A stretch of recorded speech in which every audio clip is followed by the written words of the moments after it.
that we would be happy at any time for a Prabhupada disciple or our Guru Maharaj to come? Or would we have to say, oh, no, wait 10 minutes, and then we'd be frantically trying to clean the car just so that before they come?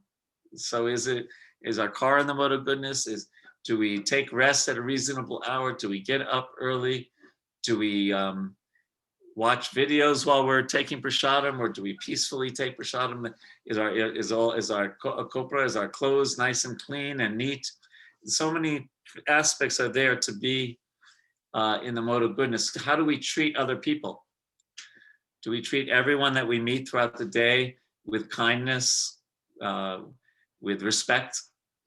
Trinada Pisuniche, or are we respectful to our seniors, but we treat our peons not like useless, and we yell at them, or are we respectful to everyone?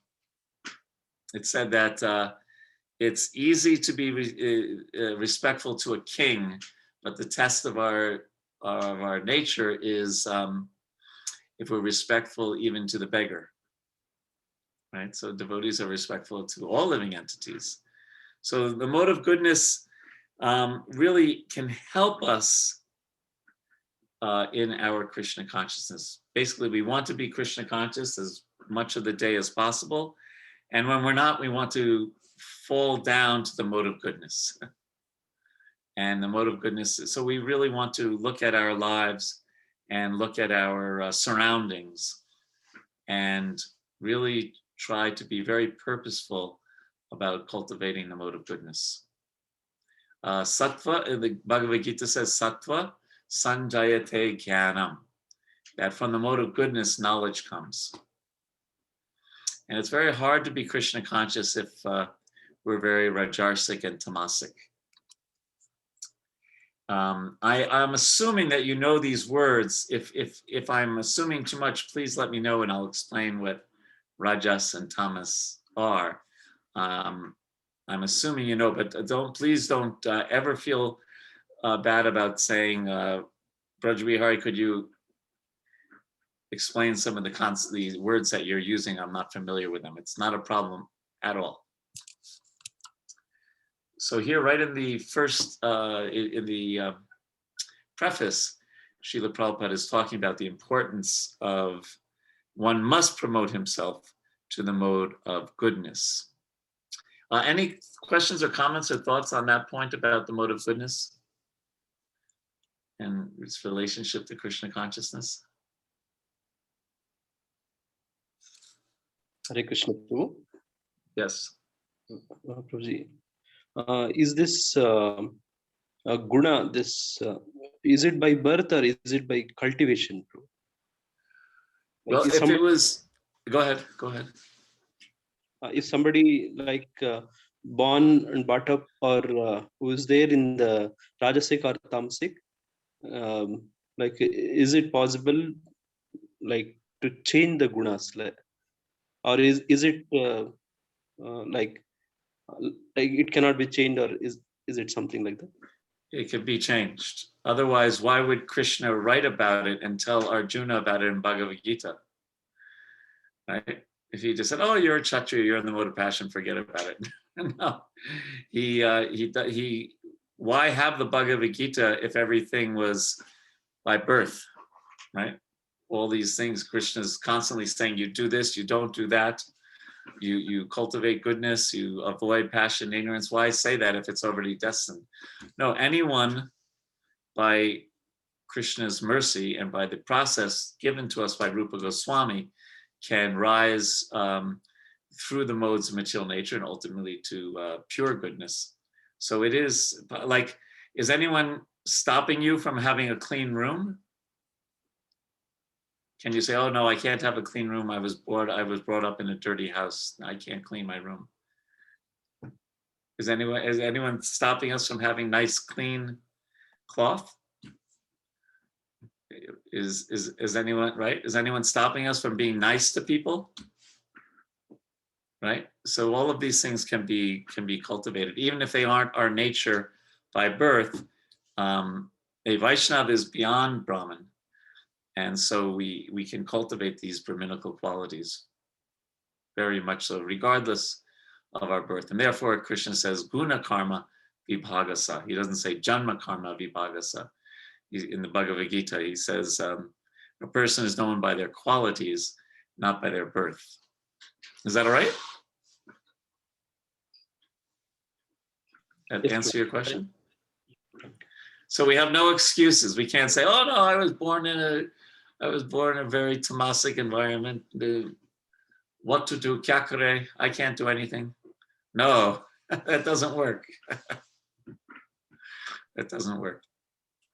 It may be easier for some people than others, but the people that it's easier for, they have their own problems because they can become proud of it being easy. And pride is a symptom of the mode of passion. So whatever our situation is, in any situation, we can be Krishna conscious because it is our janmakar, it is our birthright. Just by being a soul, every soul has a relationship with Krishna. TK? Hare Krishna, Prabhuji.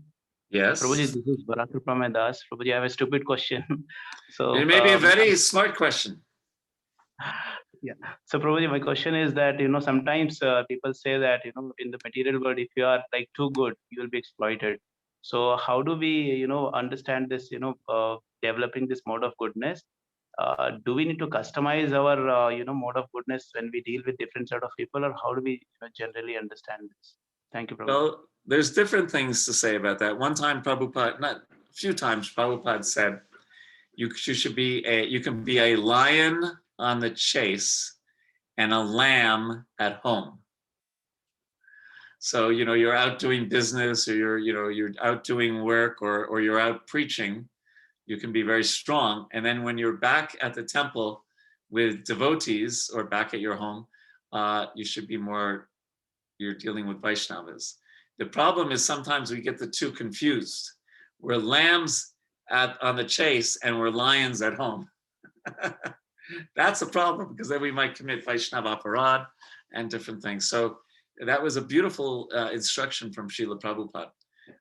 Similarly, Narada Muni had that disciple who was a cobra, right? And everyone was afraid of him, but then the cobra became a Vaishnava. Then everyone in the village said, "Oh, he's a Vaishnava, he's not going to hurt anybody." Right? And then people were throwing stones at him. He was injured. He was all messed up. And he went to his Guru Maharaj, Narada Muni, and said, "What should I do, Guru Maharaj? I'm not, I can't hurt anyone now. I'm a devotee. You made me a devotee." And we all know the story probably. And Narada Muni said, "Well, you can raise your hood as if you're going to strike, even though you don't actually strike." You don't actually do. But just by that, everyone will be scared of you. So the material world is such that we have to deal with it in a intelligent way. And at the same time, generally, we should be, it really depends on the time, the place, and the circumstance. The reason I'm saying that is, one time Srila Prabhupada was asked, "How will someone recognize your disciples?" And he said, "They will be perfect ladies and gentlemen." So on the other hand, without being naive, so people can take advantage of us, we should be saintly as much as possible, because that is very, very powerful preaching. You may have heard the saying, "What you are is so loud, I can't hear what you're saying." And Krishna consciousness is caught as much as it's taught. So just by us exhibiting sadhu-like qualities, people will be impressed with ISKCON. People will say, "Oh, your Swami Prabhupada must be an amazing person because you're such a nice person. What to speak of your guru or your param guru or your founder acharya?" So it depends. If we're dealing with someone who's very tricky, we may have to be a little tricky, right? Prabhupada said that Vaishyas, they have a mustache, so that when the Vaishya says, for you, I make no profit. The average person can't see that you're smiling when you say that. Because you're obviously lying, because how could you say for you make no profit? You wouldn't be in that business anymore, right? So it's, it's a balance. But if we're dealing with someone a little tricky, we may have to also be ourselves a little tricky. Our achar is our prachar, says Achyuta Padaravinda Prabhu. And I think by achar, you mean our behavior, not the thing that you take with Kitri and. That's right, Prabhu. Yeah. Okay. All right. That's all. Is that all right? The devotee who asked that question? Yes, Prabhuji. Thank you so much, Prabhuji. It's up to you. Hare Krishna, Okay. Prabhuji. Dandavat Pranam, Prabhu. This is Premdatta Chaitanya Das, Prabhu. I have one more question related to this, Prabhu. So, Prabhu, when we come to Krishna consciousness, we are new and we pretend a lot to become a good devotee and appear we good. pretend. Did you say pretend? Yes, Prabhu. Yeah. But after some time, we become so this thing that our real sabhava comes out. So whatever we are in mode of goodness, passion, whatever. And, so then we start behaving with devotees in the same way. So because changing the subhava, I think it takes a long time. So how to ensure that our subhava, at least we are pretending, means at least it's not it's not coming out. Pretending is, there's a saying, fake it until you make it. So we, one time Prabhupada was asked, how do I become sincere? This was in Australia. And he pointed to the devotees and he said, you associate with them, they are sincere. So we find someone who has a very Krishna conscious swabhava, you're using that term, so I'll use that term. And we associate with that person. Whether we maybe in COVID times, maybe we can't literally associate it, maybe through listening to their pravachans or things like that. But we don't want to become complacent. We don't want to become casual. Devotee association is like a double-edged sword. On one hand, you make great advancement, but we have to be careful not to commit offenses. The thing we should be the most fearful for in the entire world is offending a Vaishnava or a Vaishnavi. Because that's the thing that displeases Krishna the most, practically speaking, when we offend someone that he loves. So it's true at the beginning, we're all like, Hare Krishna Prabhuji, please have my obeisance. And after some time, we're a little like, we can get a little puffed up. And therefore we have to hear and associate with the right devotees, because actually our position is Gopi Bhattar Padakamalayur Dasa Dasa Anudas. We're simply the servant of the servants of the servants of Krishna.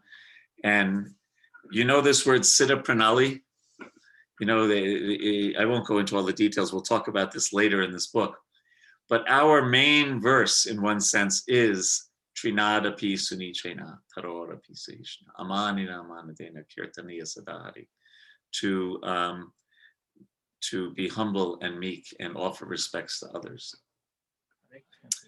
Okay, let's carry on. Otherwise, we'll be on the Nectar of Instruction till the year 2050. Okay, so what else here? Okay, so the next very important statement in the very next beginning of the very next paragraph. Advancement in Krishna consciousness depends on the attitude of the follower. Advancement in Krishna consciousness depends on the attitude of the follower. That's beautiful. And it's very connected to the question I just answered, that we want to have a service attitude to Krishna, and a little harder than that, to Krishna's devotees. We want to find opportunities to serve Krishna's devotees. This is, Krishna's not so, Prabhupada writes elsewhere that Krishna's not so impressed by our service. I mean, what can we do? Okay, so we let's say we cooked a wonderful Raj Bhoga for the deities, if we're a Brahmin, right? But even it's a great Raj Bhoga, is it as good as Radharani's cooking? No. So, Krishna's not impressed with our service. He's impressed with our service attitude. And when we have the right attitude, we can sometimes do big things for ISKCON, for Srila Prabhupada.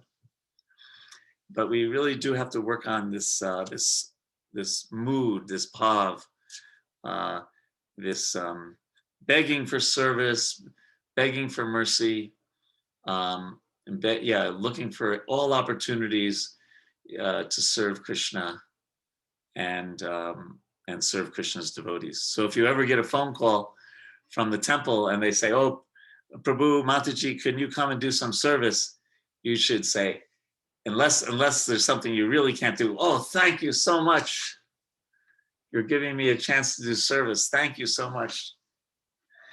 And you run to the temple if you can to do that service. That's what, that eagerness is what purchases Krishna's mercy.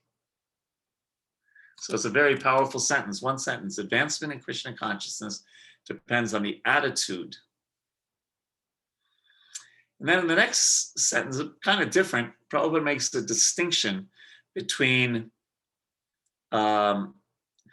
Goswamis who are Goswamis because they can control their senses, and those that are Goswamis by birth, become director of a temple, right? And of course, in ISKCON, we focus, of course, much more on Goswamis as those who can control their senses. We don't have that kind of birth, disciplic succession that just because my father was the head pujari, I'm the head pujari, my son will be the next head pujari, like that. So let me just look at my notes here for a second, see if there's anything else I wanted to say about the preface before we go on to verse number 1.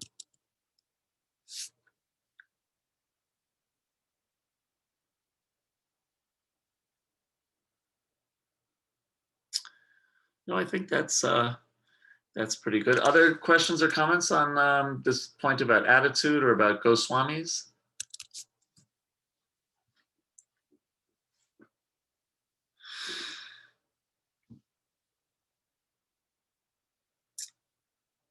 We're good? We're okay? All right. Good, Prabhu. And also let me know if I'm talking too fast, talking too slow, using words that you're not familiar with, anything, just let me know, and I will adjust. I'm your servants. I'm your servants. I'm your servant, singular. Please don't hesitate, because I want to be of service to you.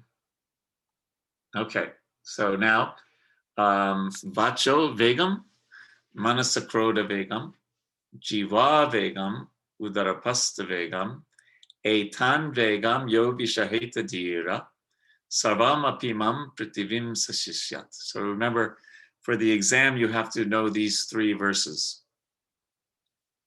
Okay, so let's go. So a sober person who can tolerate the urge to speak, the mind's demands, I think that's the hardest, and the actions of anger and the urges of the tongue, belly, and genitals, is qualified to make disciples all over the world.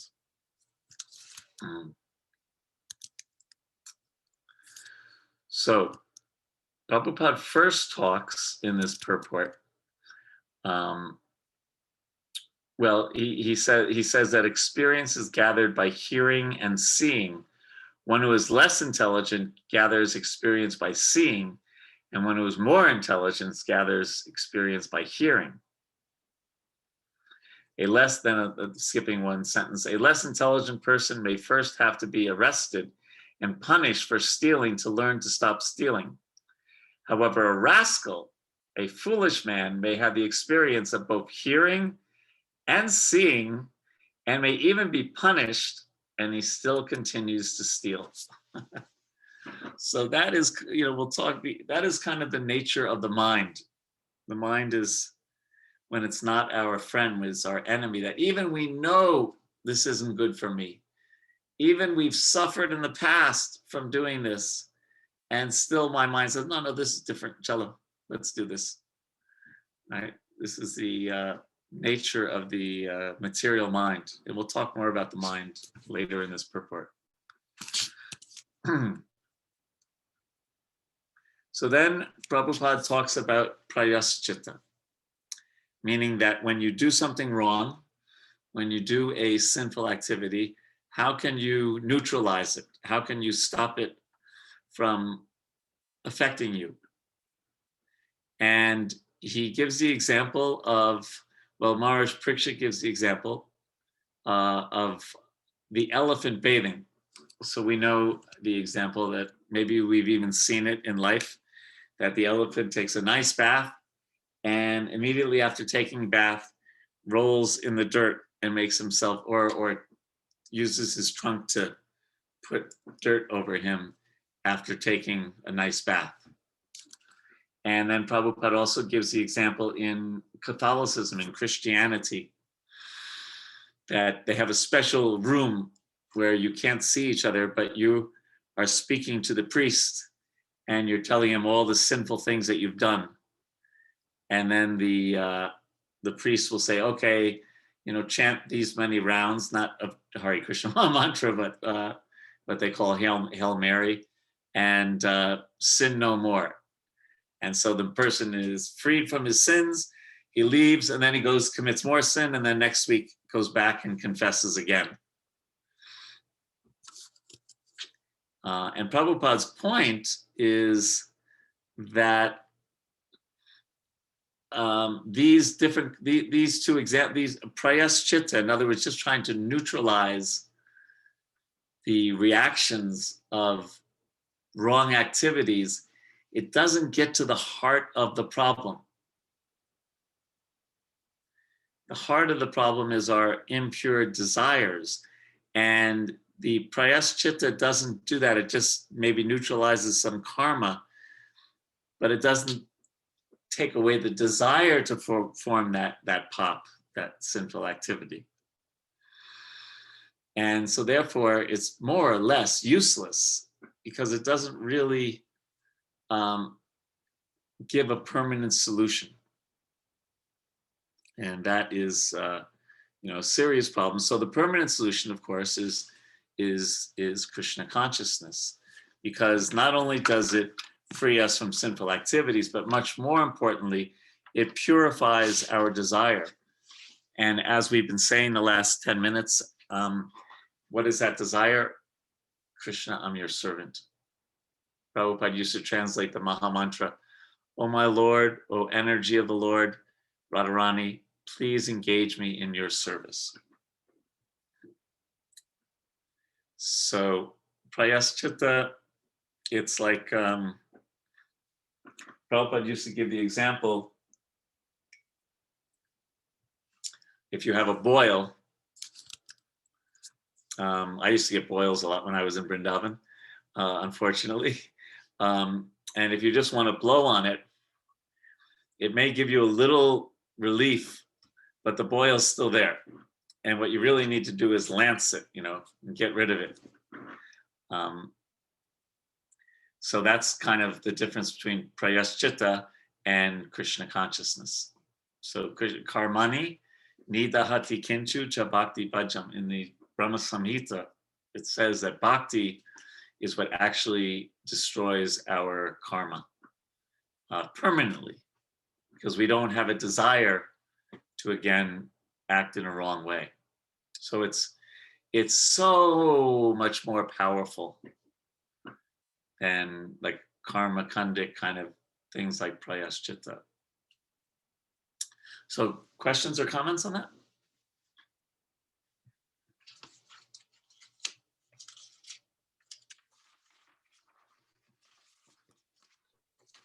Hare Krishna, Prabhuji. Yes, Boo. Sometimes in life you are taken to tasks. You were what, taken to task? Tasks, like in the job or something like that. You are taken to task. Yeah, You have been on the on the process of scrutinizing and things like that. When you Yeah. come out of that, it doesn't mean that we have to be a little pious and soft to such things. So what I mean to say is, if you are silent on those things, it really affects your Krishna consciousness. You think to be soft, but then people ride on you. How do we react to this situation, to the non-devotees as such? Well, that's why I told the story of Narada Muni and his disciple, the cobra, right? The cobra didn't really harm anyone, but he scared other people. So we may have to, depending on the time, place, and circumstance, we may have to act practically. Srila Prabhupada was very philosophical, and he was very practical. He was very practical also. So we may have to, deal in a practical way at work if someone takes us to task or something like that. And the other thing is a more important point is that when we do have challenges in our life or something doesn't go well with our supervisor or our boss at work, that we don't let it disturb our mind. We say, we philosophically say, yeah, it's a material world. These things are going to happen. And then we take shelter of Krishna. You see, what one of the real tests of our Krishna consciousness is, what do we take shelter of when some challenges come in our life? Do we, turn on our phone and look for the latest Bollywood movie we can watch to take our mind off of the problems that we're having? Or do we just, eat 10 samosas or something like that, or spend a lot of money going shopping? Everyone has a different kind of escape that we have when there's problems in life. So what Krishna tells us is that we should take shelter of him. That takes some practice, but what we want to do is when our supervisor gives us a hard time, or if somebody at work, we want to see that as Krishna's test and Krishna's arrangement, and also Krishna using our karma to teach us a lesson, and we don't let it disturb our minds. That's not easy, but Krishna never said that going back to the spiritual world was going to be easy, right? So that's the ultimate point in your question, is that as we make advancement, we become less and less disturbed by the ups and downs of the material world. It's a gradual process. It's not like a light switch, you just turn it on one day, but it's a spectrum. It's gradual that we become better and better at seeing Krishna's hand in things and taking shelter of him. But we want to look at our life and see, what do we take shelter of when things are hard? Do we just take shelter of our mind and we keep playing that chastisement from our supervisor in our mind? Do we just try to take shelter of sleep and sleep for 12 hours? Or we have internet or our phone or movies or TV shows or the news, or do we take shelter of Krishna? So we should, and sometimes we take shelter of those different escapes without even thinking. It just is such a habit. We just do it without even thinking. So we want to look at our lives and see if we do have those kind of escapes, and then train our mind that when we feel a little anxiety, Hare Krishna, instead of, what's happening on my phone. Is that all right, Prabhu? Thank you, Prabhuji. Hare Krishna. Hare Krishna, Prabhu.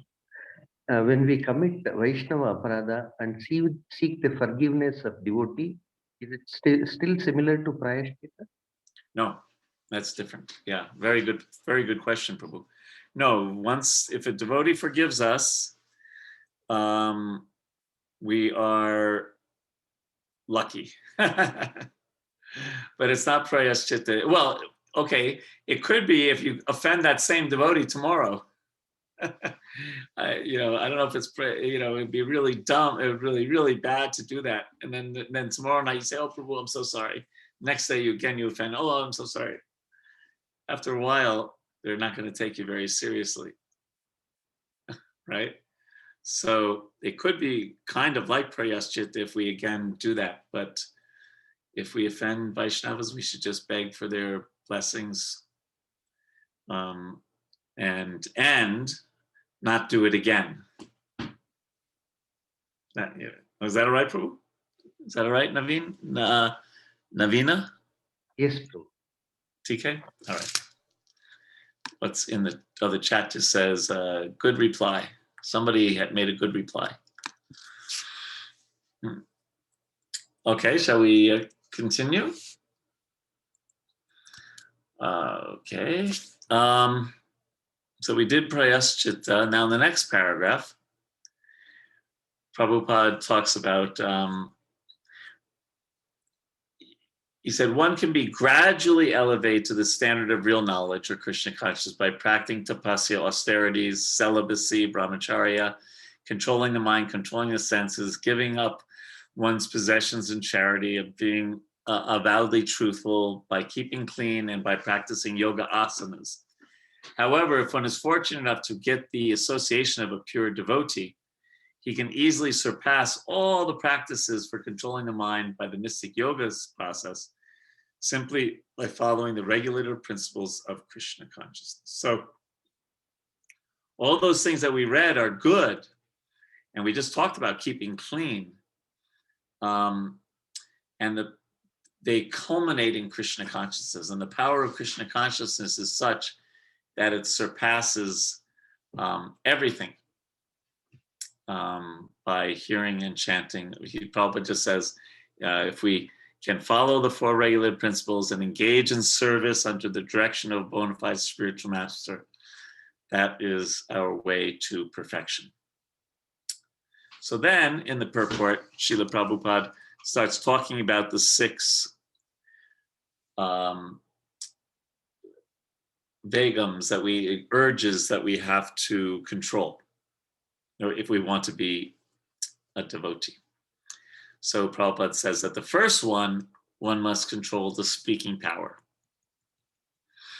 And he writes a little later that silence may appear helpful for some time, but ultimately it proves a failure. By contrast, the controlled speech advocated by Srila Rupa Goswami is the positive process of Krishna Katha, engaging the speaking process and glorifying the Supreme Lord, Sri Krishna. So this is Vacho Vegam. And Prabhupada, he compares Mayavadis, Karmis, and people like that to croaking frogs who are simply inviting the snake to come and kill them. So we want to learn to talk about Krishna. Right, to use our ability to speak, to chant Krishna's name, and to talk about Krishna. It has such a different quality than talking about the cricket match or Prime Minister Modi's fight with the farmers or whatever, right? The nature of Krishna Katha is so wonderful to get the opportunity to hear and chant about Krishna. And so it's so much better than what the Mayavadi plan is, right? They understand that Gramya Katha, that talking about mundane things is bad, but their solution is just don't talk. And that is not practical. So our solution is talk, but just don't talk about mundane things, talk about Krishna. And if we could become we again can look at, examine our life and how much time do we spend just in gossip or this or that, and how much time do we spend actually talking and glorifying Krishna. And we should at least gradually come to spend more time glorifying Krishna. Okay, I'll do one more and then I'll take questions. So the next one is the big one, right? The mind. The yogic process, Prabhupada writes, of negating all material thoughts will not help. To try to create a vacuum in the mind is artificial. So just like a vacuum of not talking, also not thinking about anything is artificial. The vacuum will not remain. However, if one always thinks of Krishna and how to serve Krishna best, one's mind will naturally be controlled. So it's not easy to control the mind. We know that. We all have that experience. But if we try, Krishna will help us. That's the point. And the real test, I assume most of you chant japa. The real test is when we pick up our beads to chant japa. This is the real test, because sometimes we think, the mind thinks, okay, it's time to chant japa. Now my mind can go all over the universe. So it's austere, it's perhaps, or it takes willpower. But every time the mind wanders, just bring it back to the simple process of hearing Krishna's name. It's so simple that we think, oh, spiritual life must be much more complicated than this. But it's really just hearing, or as Prabhupada once said, hear yourself chanting sincerely. Isn't that a nice meditation? Just hear yourself chanting sincerely. He also said that our chanting should be like a child calling out for its mother.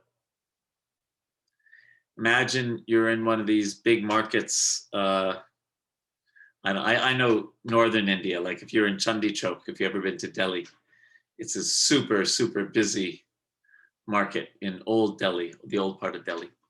So if a child gets lost, you can imagine that child crying and crying and crying. The only thing that child wants is to find his mother and father. The only thing, right? And just crying and crying, mama, mama, papa, pita, pita, or papa, right? So that is the example Prabhupada gave for our chanting. The genuine cry of a child for his mother, the exact words. So this is Trinada Pisuni Chena. And the point about controlling the mind is the mind will go over here, go over there, and we just have to gently bring it back to chanting in connection with the Supreme Lord Krishna. And then it goes off again, and you bring it back. Then it goes off again, and you bring it back. Yena Kena Pakarina Manasa Krishna. Wherever the mind wanders due to its flickering and unsteady nature, Krishna says in the Gita, bring it back under the control of the self. So we are not our mind. We so much think that whatever we think, that's us. But we're not our mind. Krishna will study this in the Gita in the 7th chapter. Krishna said, earth, water, fire, air, ether, mind, intelligence, ego. These are my Bina Prakriti, my material energy. But the soul in the next verse, that's the spiritual. So we identify so much with our mind. And that causes all of our problems, practically speaking.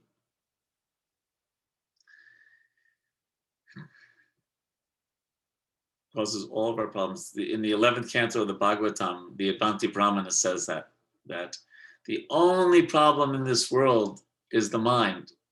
It's not our karma, it's not the demigods, it's not our enemy.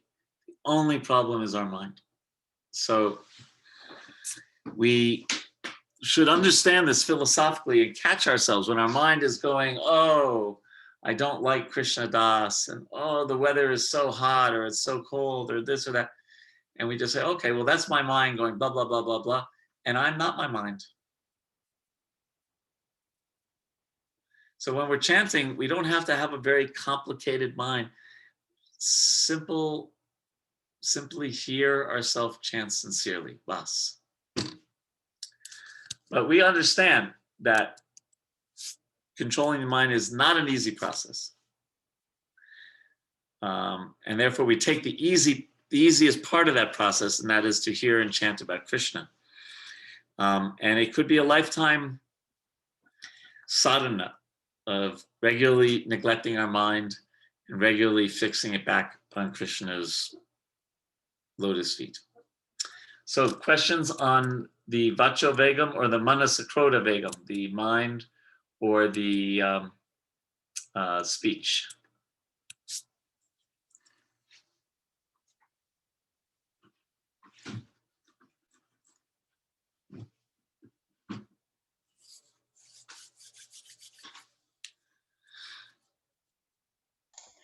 Hare Krishna Prabhuji. I have a question. Okay. Over a period of time, as you practice chanting and doing all of the other sadhana, you observe certain changes in yourself, and those changes also impact other areas of your life. So, for example, in the corporate world, you're playing a particular role, and a particular role demands certain type of attitude, right? Yeah. So the question is, when you begin to see changes in yourself and you're not able to go back to what you used to be success as defined in the material world, how do you make that adjustment? Because I see that I am less aggressive in the corporate world, and that may be construed as as not such a good thing for somebody in a leadership role. So how do you make those adjustments? Well, it depends. That's the easy answer. That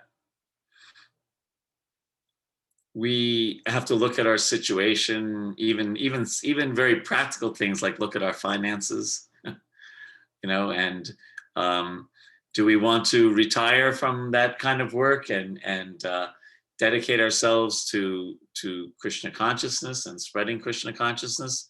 Or do we really need to be successful in this, and therefore we should maintain a little bit more of that lion on the chase and then just make sure that we're a lamb at home? I have a good friend of mine, Gopal Bhatta Prabhu, maybe some of you know him. He's a Prabhupada disciple, and he's a very successful businessman in America. And he is really tough as nails at work. He is completely no nonsense, and he is out to destroy the competition, just flatten them. Totally. And but he's a very strict devotee. He takes rest at 7:30 at night, gets up at 1:30, chants his rounds till 3:30, then does other services, and then goes to work. And he's a little flamboyant. He also drives a Ferrari. Like I said, he's very successful, so he can afford many Ferraris. But when he's at work, I wouldn't want to be the competition with him. He is like, he has one. I don't know if this is such a business in India, but he fixes people's closets and makes, especially rich people, makes their closets all kinds of fancy things. They just press a button and the shoes come, and then like that. That's his business. So he's decided that he's going to maintain his cutting edge at work and at the same time serve his godbrothers early in the morning, especially in the morning before he goes to work. Now that's why I say it's very individual. Some others, I would assume, they just can't. Oh, I don't know if I want to get maintain that kind of attitude. It's so Rajarsik or something. Someone and they might want to make an adjustment. like Ambarish Prabhu, right? Our dear Ambarish Prabhu, Henry Ford's great grandson. He chose not to do the family business of, his brother was CEO for many, many years. And I think his cousin is CEO right now. But he just wanted basically to be a devotee. And of course he could afford to do that. Right? So it really depends individually, but I wouldn't say that it's a given. It has to be that we have to change our external business-like behavior. And of course, we don't drink and smoke and all those things. That means we're any less of a devotee. Mhm. So is that all right? Yeah, so you can be ruthless in Totally. in You the can be- professional realm and still be a Well, put it this way: was Bhima ruthless? yes, Was Arjuna ruthless? Were they ruthless in Kurukshetra? yes, And were they great devotees? yes. Prabhupada once, he was in New York in the, he called it a skyscraper temple, and he was coming down on the elevator and he told the devotees, I want to die on the battlefield just like Arjuna. I want to, no, Arjuna didn't fight. He said, I want to fight to my last breath on the battlefield. So we can be ruthless and also a wonderful devotee. That doesn't mean we literally do something illegal, Mhm. but we can be, yes, we can be strong. Prabhupada would sometimes say that Vaishnava means brave, Vaishnava means strong. Now others, are not like that, right? Look at some of our sadhus in India. Is Bhanu Swami ruthless? Is Jayapataka Maharaj ruthless? Is Gopal Krishna Maharaj ruthless? Is Radhanath Swami? No, they're very sadhu-like.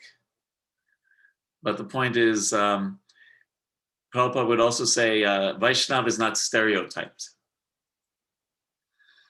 Different shlokas for different folks. Like, is that all right, Mataji? Yes, thank I'm you. sure you'll be very good at being ruthless. I think Achyuta Prabhu has just posted something similar. Thank you, Prabhu. Yeah. I posted only to you, Mataji, so I didn't want to make it too public. Thank you. Gaurav Agarwal writes, I was just wondering, while doing my job, my mind is much focused and attentive, but the same is so much wandering across all the place while doing devotional service, chanting. I understand the mind can be fixed, but needs training. May you please guide on few tips to get the mind focused. Well, it's a little natural, Gauravji. We can look at it from different angles of vision.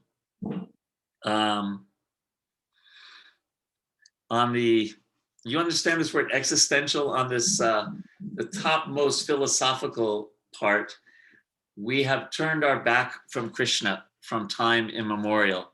We're in this material world because of our envy for Krishna. And therefore, when we chant and things like that, we don't yet have a taste for that. It's become almost unnatural because of our long desire to turn away from Krishna. And on another level, it's very peaceful. It's very sattvic when we chant. When we're at work, if we're Navadvip Sachi Mataji, we're being ruthless and we're doing this or we're doing that. We're running around. We're in the mode of passion. We're very fixed about doing it. And then after running around all day, we're supposed to come home and then shanti, shanti, and pick up our japa beads. It's not so easy. You'll see that, especially I can see this. My wife was was a school principal for many years, but this was pretty much, this was before smartphones. Okay, so if you tell children after they've been playing a video game on their smartphone, okay, now we're going to chant Hare Krishna, Hare Krishna. And they go, right? Because, it's the mode of goodness and a peaceful mind. It's not that hard to do, but at first it seems really hard. But if you just do a little tapasya, then the chanting seems very nice, because then we become more peaceful, we become more sattvic, we become more focused on Krishna's name. But at first, it's checking. It's just like, what do we do when we first wake up in the morning? I hope most of us do not check this first thing in the morning, right? It'd be much better to check this first thing in the morning, and I know many devotees who they take a vow not to look at their phone until 6 a.m., 7 a.m., 9 a.m., whatever is practical, and then it's a lot easier. But if you're competing with this usually wins, because it's in the mode of passion, and it's just like, wow, cool. Oops. So.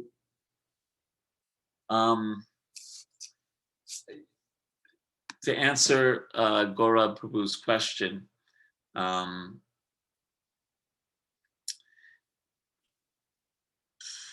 looking at our life schedule and trying to schedule our hearing and chanting as the most important part of the day. That would be one of my advice.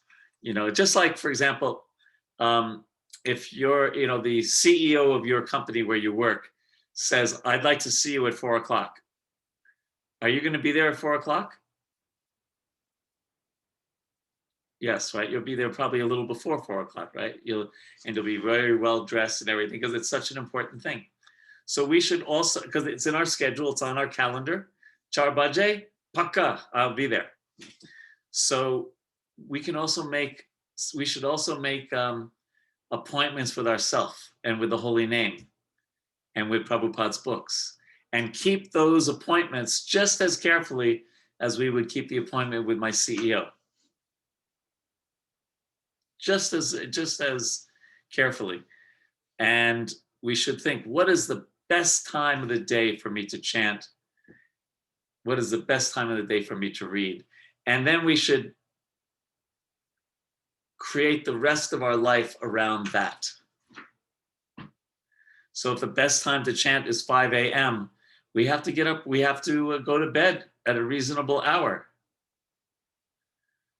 Right? I think maybe we talked about this last week, but I know in India, sometimes people eat their meals so late at night, at least in northern India, in Delhi, when I was preaching a lot. I couldn't believe it, 10 o'clock, 11 o'clock. If you know anything about Ayurveda, it's like the worst thing for your health. And big Punjabi meals, not like little, not just like, big meals. I was like, what? And they would say, what? And I said, no, I'll just take a little fruit and hot milk bus. They looked at me like I was crazy. But, unless we're out preaching, it's wonderful to take rest early. It's wonderful. Mm-hmm. My wife takes rest at 8 o'clock every night and gets up at 2 o'clock every morning, and then chants before Mangalarti or 16 rounds. She is very, very good sadhana like that. But, and I'm not saying to be extreme like that, but I am saying, let's try to find what are the best hours for my hearing and chanting. And do that. And then you'll see that even work you'll be so much better at being cutthroat at work, at doing things at work, and your mind will be much more peaceful if you find that time. So it really means to sit down and look at our schedules. Very practical, Krishna consciousness can be very, very practical. You just look at your schedule and try to arrange it for hearing and chanting. So that would be my suggestion to you, Gaurav Prabhu. Is that all right? Gaurav ji? Yep, I guess it is. He said, thank you. Okay, then let us carry on. Okay. And what about anger? Similarly, anger can be controlled. We cannot stop anger altogether. But if we simply become angry with those who blaspheme the Lord or the devotees, we can control our anger in Krishna consciousness. So this is what's so wonderful. One of the things that's so wonderful about Krishna consciousness, we don't have to give up everything. We just replace it. We replace thinking of Bollywood or Tollywood movies with thinking of Krishna. We replace singing songs to singing bhajans. We direct our anger in the way that we just read. We don't have to give things up. It's so hard to be an impersonalist. It's so hard to be a yogi. It's so hard, but Krishna consciousness is actually easy. You don't have to eat, you don't have to be a yogi and just eat, khichdi and this, that. We can take nice prasadam. And we'll talk about prasadam in a few minutes if you let me continue. I better continue. All right, now going to the next paragraph.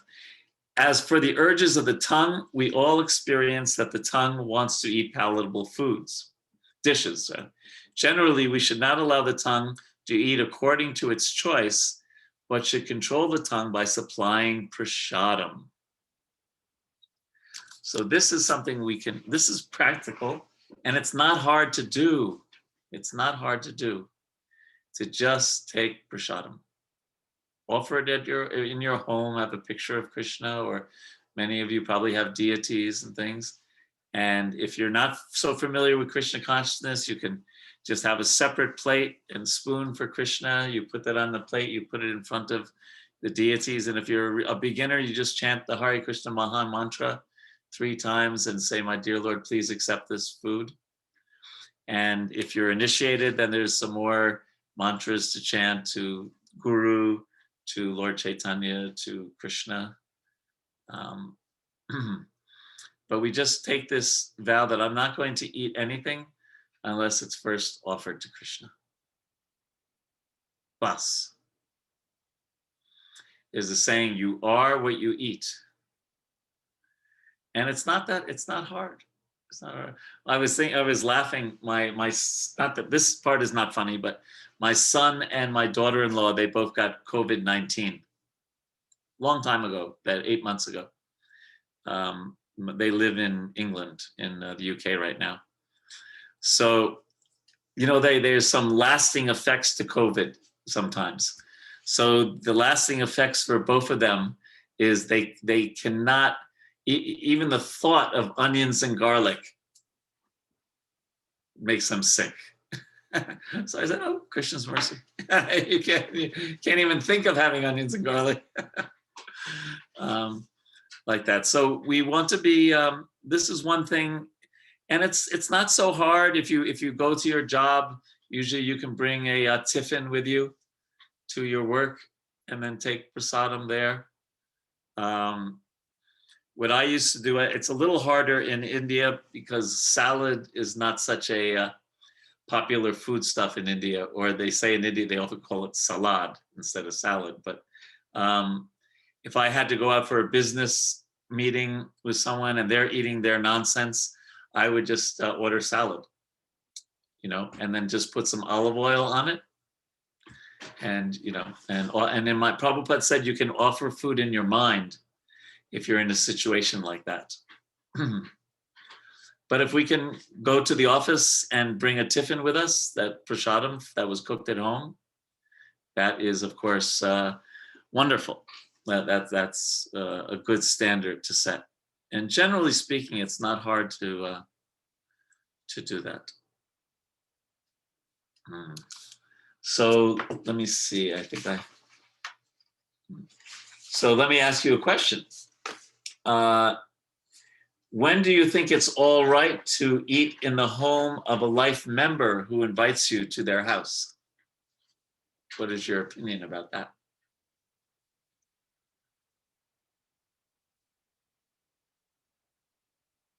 Anyone? Anyone have an opinion? Hare Krishna Prabhu, yes, I have an opinion. Yes, Prabhu. I feel it's okay to do that because it gives an opportunity to preach to that life pattern.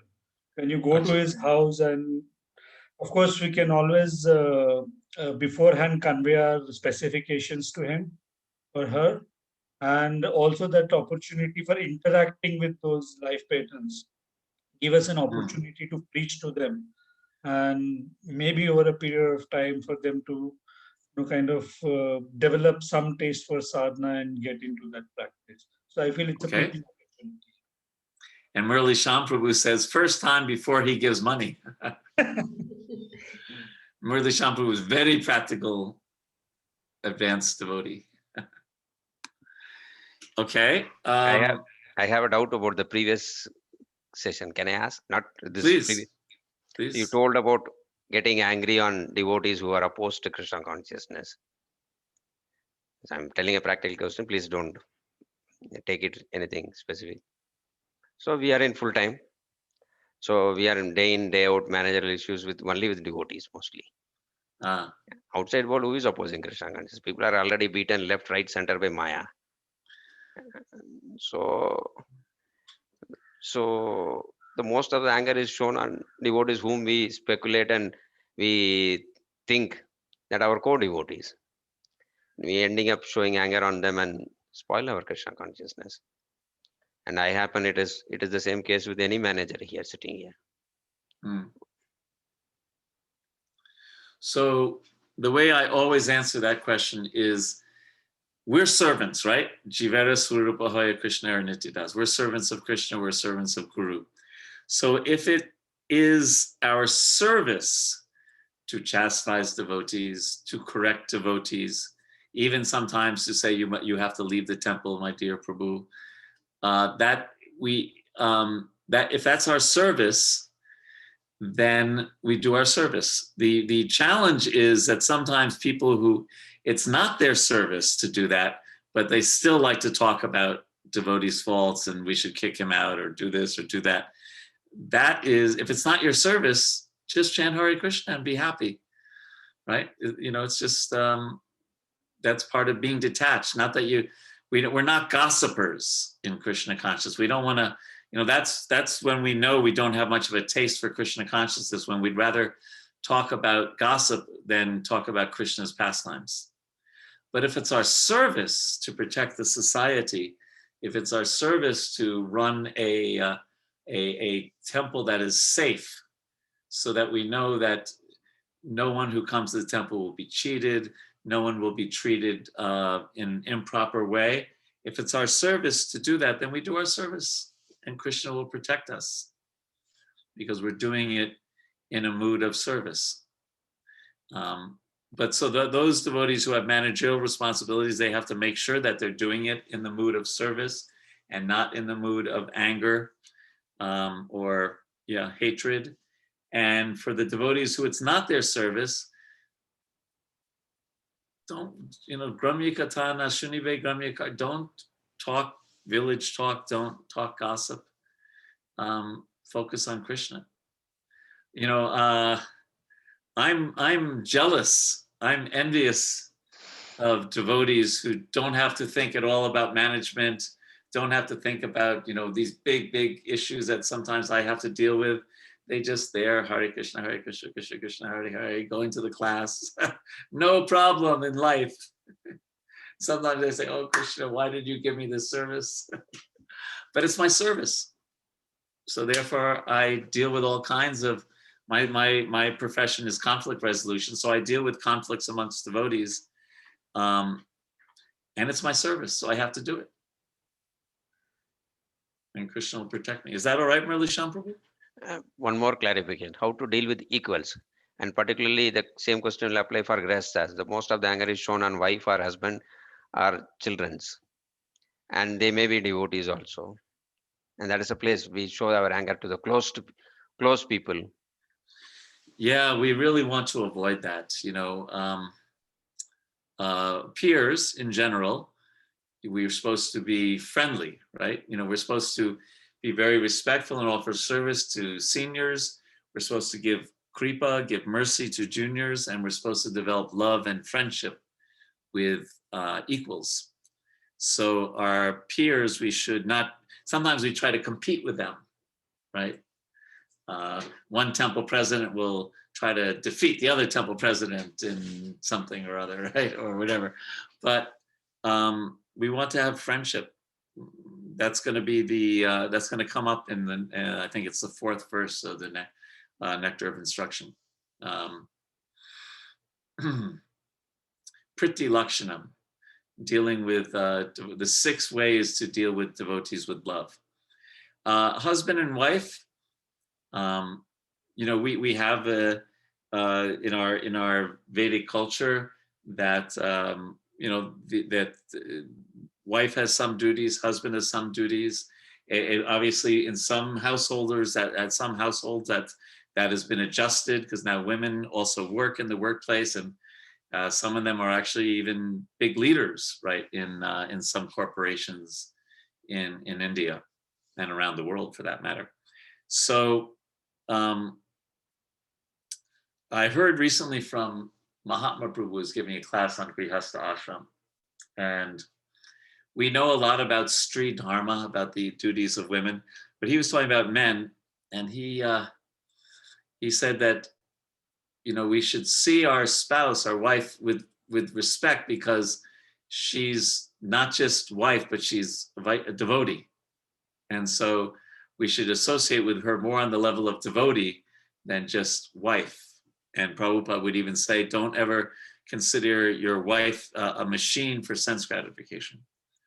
So we offer protection and we offer service. That means that doesn't mean we necessarily will do her laundry or this, that, but we are serving our family members. We're serving our family by going out and being the breadwinner, if that's our job. We're serving by being kind-hearted. We're treating our wife like she's also Prabhupada's granddaughter. How would you treat Prabhupada's granddaughter? Right, just like we have our wonderful Bhima Prabhu, his wife is Prabhupada's niece. Right? So what would you do if Prabhupada's granddaughter was in your house? So, but spiritually, your wife is Prabhupada's granddaughter. So it should be respectful, and especially there should not be physical violence. Are you kidding? We should find a pillow and hit the pillow if you have to, but not another devotee. Is that all right, Murli Sham Prabhu? It is right. Hope to at least imbibe a little bit. Yes. And then, of course, Murli Sham Prabhu doesn't have to worry about household things. He's beyond that. Way beyond that. Hare Krishna, okay. Prabhu. Prabhu, there's one question on the chat. Wait a second. Yeah, I'm looking at that. Which one? Rasa Sindhus? No, Rajeshwari Pran Mataji. My question is, what is better, chanting or reading? Which should I focus more for more time? Well, in the Nectar of Devotion, which we'll study later, it says that it talks about, you know, the 9 different processes: Shravanam, Kirtanam, Vishnu, hearing, chanting, remembering, serving the lotus feet, etc. The 9 processes of bhakti. And it says that you can become perfect by focusing on any one of them. And then it gives the example of Maharaj Parikshit became perfect by Shravanam, and Sukadeva Goswami by Kirtanam. And I think it's Prahlad Maharaj by Smarnam. Is that right? Archanam was Prithu Maharaj, etc., etc., etc., like that. Or you Maharaj Ambarish, all 9, right? But still, in Kali Yuga, Kalo Doshani De Rajan Astaheko Mahagunan, Kirtanadeva Krishnasya Mukta Sangha Paramjada. Hare Nama Eva Kevalam, Kalo Nashteva Gatiranyata. So chanting is the main anga of bhakti, because Abhinavam Namanamino, Krishna's name and Krishna, same, bas. And it's so simple. At the same time, the sages asked Sutta Goswami, now that Krishna has left this world, where are we going to get inspiration? Where are we going to find religion? And the answer was that this Bhagavatam is as brilliant as the sun. And it has arisen just after the departure of Lord Krishna to his abode. And everyone who has lost their vision due to the dense darkness of the age of Kali shall gain light from the Srimad Bhagavatam. So some of us maybe will be very attracted to studying and reading. So of course we have to chant our 16 rounds, have to do that. But if we have extra time, if we're initiated, but if we have extra time, then some of us may choose to spend that time reading the Bhagavatam. There's no loss. Some of us may find to want to spend more time cooking for Krishna or doing deity worship.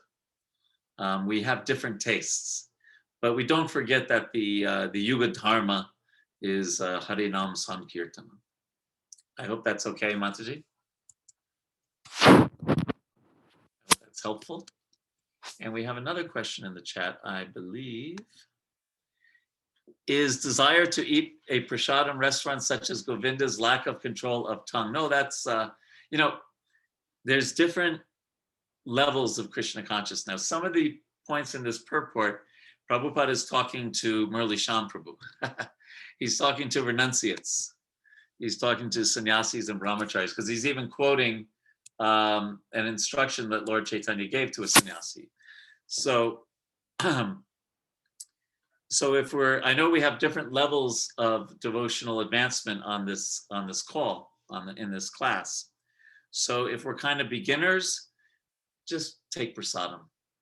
And if you really are crazy about pizza prasadam, okay, you know, sometimes Prabhupada would say in the beginning, you eat up to here, prasadam, and you get purified, right? He said, until you waddle like a duck. Right. But then as we make advancement, we want to become more, first of all, we get older. And as we get older, we don't want to get diabetes. We don't want to become over, you know, heavy set. We have our taste for Krishna consciousness comes in other ways except for jalebis or gulab jamans or whatever, you know. But so it really depends. At first, we're becoming devotees. We're giving up so much sense gratification. All right, take nice prasad as much as you want. Go to Govinda's every day, no problem. Just have one rule: take prasadam. Right? But then, as we advance, or especially if we're a monk, if we're living in the ashram, then we might be satisfied with. Well, I grew up in North India, so khichdi was like, okay, very healthy. I don't know, South India, maybe, I don't know, some kind of rice dish or something, but, you know, but for when I was brahmachari, we would be, you know, a little more careful. But also we want to be careful as a householder because it can be agitating if we eat too much or eat things that are too many sweets, too much of anything, too much. When I was a brahmachari, we had this rule: 1 sweet per week. Bas. We were really fanatical. But the main thing is to take prasadam. That's the basic standard, is take prasadam. So if there's a Govinda's restaurant nearby, very good, very good, very good. Yeah. Yeah, sometimes when I, you know, when I go to a temple in India and they say, no, you can go to Govinda's restaurant anytime, but after like 2 or 3 meals, no, just give me khichdi. You know, there's too many variety. Like in Delhi, the New Delhi temple, there's so much variety and so many, you know, no, just give me some khichdi and achar, not prachar, achar, and you know, and some dahi, and I'll be very happy. But I'm 62 years old, so I shouldn't be eating, you know, pizza every day. Is that okay, Rasa Sindhu Giridhari Prabhu? Yes, Prabhu. Yes, Prabhu. All right, very good.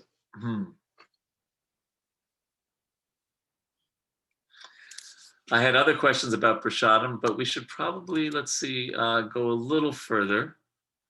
And similarly, Prabhupada talked about sex, that in a similar manner, the urges of the genitals, the sex impulse can be controlled when not used unnecessarily. The genitals should be used to beget a Krishna conscious child, otherwise they should not be used. And that is a very high standard. And the only way that we can follow that really, I mean, of course, if we come from a very pious background, okay, one thing, but also just by getting a higher taste in Krishna consciousness. Then it's very easy to control. We're going to talk about this in the Gita, but it's easy to control the senses when we're really relishing kirtan, really relishing japa, really relishing the Bhagavatam. And when we're not, then the sense objects start looking very, very attractive. So getting a higher taste is a very urgent need. Then Prabhupada talks about when we refer to the urge to speak, we refer to useless talk. And we could counteract this tendency. We have to divert our talk into the subject of Krishna. And then he quotes these two famous verses in the 5th chapter of the 1st canto. I'm sure you've read that for homework. And I think what we'll do, since we have 5 minutes left, we'll stop there and just talk a little bit. Do we all understand Achyuta Prabhu? Everyone understands what the homework assignments are now? Yes, Prabhu. So we have sent homeworks by broadcast messages to all the participants. Okay. And by Friday, that is the coming Friday, they have to complete it, because after that we will block that. And all of them, this form is developed in a Google form, so it's quite easy to fill up and submit it. Wonderful. And we have those gradings to be done. And these questions are very easy. They're not hard. Don't worry. Don't, do it every week. Yes. It's not hard. It takes 15 minutes plus at the most, I think, because they're very, it's just to reinforce what we're reading. And it's just, and also to show that you're sincere, like we heard last week from Murli Sham Prabhu, he wants to be a little strict. So please do that every week. It's not hard work. And next week the homework will be we'll finish the first verse and we'll go on to the second verse. So please do the homework for the second verse. And yeah, I think any last words of wisdom from Murli Sham Prabhu or any other announcements from Achyuta Prabhu? Oh, I have a question. Can I? Well, just once I just want to see if Murli Sham Prabhu wants to say anything. No, let first Sarvapan finish, then we have our managerial talks. What else? Yeah. Acha. Okay, so there's one more question. Is that what we said? Yes, Prabhu. Yes. This is a question from Preface regarding service attitude. Yes. Now, sometimes in the purports, we see Srila Prabhupada uses the word menial services. So I just want to understand if are all the services on the same level? I mean, is there a difference in attitude when we perform different services? Like, no, for example. Go ahead. Yeah, for example, no, sometimes we do this temple hall cleaning or washing the plates, or no, sometimes we are given the services of coordinating a yatra or festivals. No, are these both services in the same level, or is it always better for us to stick to menial service? No, menial you can be giving pravachan to 10,000 people and still be doing menial service. You can be a guru giving initiation to 5,000 people, you're still doing menial service. Our whole attitude, trinada pisa nichena. So don't think menial just means sweeping the floor, cleaning the bathroom. We all try to have that attitude of doing service. Remember, we said Krishna doesn't need our service. He doesn't taste the paneer sabji. He tastes the bhakti, right? So just to give you an example, Prabhupada gave this amazing example in Vrindavan. Because if you've been to Vrindavan, you know that of course, Krishna and Balaram are there, the center altar, and Balaram is white marble and Krishna is black marble. Yeah, correct? And also, if you see on the floor is white and black marble. Yes, on the floor of the temple. So he said, whether you're cleaning the black and white marble or you're dressing the black and white marble deities, it's all absolute. Krishna sees no difference. It's not that the pujari should be puffed up. Oh, I'm big pujari. I'm standing here. Everyone's seeing me offer the artik. They're thinking I'm so wonderful. And that menial servant who's sweeping the floor, not so important. Prabhupada gave this very interesting example, that he said, no, in Krishna's eyes, it's the same. Is that all right? Yes, Prabhu, thank you. You're welcome. Okay, so someone just put in the link for the Google Docs for the homework. So hopefully, Seema, you got your desire fulfilled. So I think we are done. I like to stop on time because I like to start on time. And I would, Murli Sham Prabhu, you'd be very happy. Almost everyone was here on time because you were so strict last week. Almost everyone was here on time. So let us begin on time and let us end on time. Unless there's any last announcements from either Achyuta Padaravinda Prabhu or Murli Sham Prabhu. Shankapani Prabhu, Premadatta Prabhu, can you make the announcement? Or? Oh, yeah, Yes, Prabhu, I made the announcement. Basically, all of the names have been added into a broadcast list, and Shankapani Prabhu, whose contact details I have sent by WhatsApp, please add him into your contacts, and you will receive these homework links and the student handbook as well as the student worksheet regularly. And this is a Google form which has been created. So your homework you can submit there, and rest of the things will be carried out. It has to be submitted before Friday because it's been designed such way that Friday it will be closed, and all of those references will be taken from there. So if you have not added Shankapani Prabhu's number, which I've sent in the WhatsApp group, please do so. And you will receive the links. Either way, I think Prasanna Prabhu and Rajnikant Mataji have posted the link in this group chat session today. Please make a note of that, and we'll circulate. So the two devotees who have requested, Amol Prabhu and Seema Mataji, please add Shankapani Prabhu to your list, and we'll take from there. And can we request Shankapani Prabhu to share the link once more on the broadcast on the WhatsApp so it becomes easy to access? We'll do that, Prabhu. We'll do that immediately after this session. No, first you have to give time for them to save the number, then send it, then only again they will receive. Yeah. So if you don't submit assignment, I want to hear from leaders. How do we deal with that? Murli Sham Prabhu is a strict principle.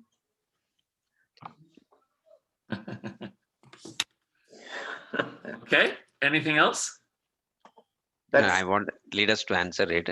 If they don't submit the assignment before time, what is that we have to do with them? They have to distribute Mahaprasadam to everyone. I don't know. If sometimes, one time, okay, but if it's too many times, then I think they shouldn't be in the class. So we have created a broadcast group. Please don't share the Zoom link with anyone. So we will ensure that only people who do the assignment will get the Zoom link, and that means they are allowed for the class. So it is a broadcast group. It is not a WhatsApp group. And if you are not doing properly, you'll be removed from the list and you will be out of everything. So the person who is broadcasting will have the choice to send you assignment, will have the choice to send you Zoom, and so many things we are doing it technically. So is there anybody who feels that it is too much? And if you want to speak privately to me, that's okay.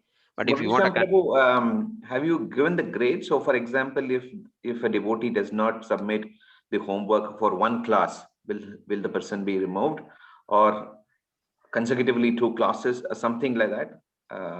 One can class s- could be very harsh, but I don't know. I'm just making this. Yeah, we can discuss. We have created some team. Rasundu Prabhu is there, Vara Prabhu, Achyuta Prabhu, Premadatta, and all circle servants. If anybody else want to be part of it, you give the name to me. We create a team. We will sit and decide the policy which we want to follow. And the day of class, if you all join for chanting a little bit earlier, that will develop a proper mood also for the class. Like that, slowly we can implement so many things. So we'll have a leader. Whoever wants to, Premadatta will be, Achyuta Prabhu will be coordinating a meeting. Whoever wants to come and join the meeting and give a suggestion how this should be handled, because it is facilitating for us. So we can decide Yeah. by the today, and so it is a broadcast group. Mindful of Rajabihari Prabhu's time. So Prabhu, it's already Yeah. 5 past. Oh yeah, it's late at night. Okay, so I say just that we want to be strict and not harsh, and it's not hard. That's my point. It's not hours and hours of homework. It's actually relatively easy. So I will take your leave. Thank you so much for your association, and we will see you next week. Hare Krishna. Glory to Prabhupada. Hare Krishna Prabhu. Hare Krishna Prabhu. Thank you so much, Guruji. Hare Krishna. Hare Krishna Prabhu. Hare Krishna Prabhu. Hare Krishna Prabhuji. Hare Krishna Prabhuji, Dandavat Pranam. Hare Krishna Prabhuji, Dandavat Pranam. Hare Krishna. Thank you.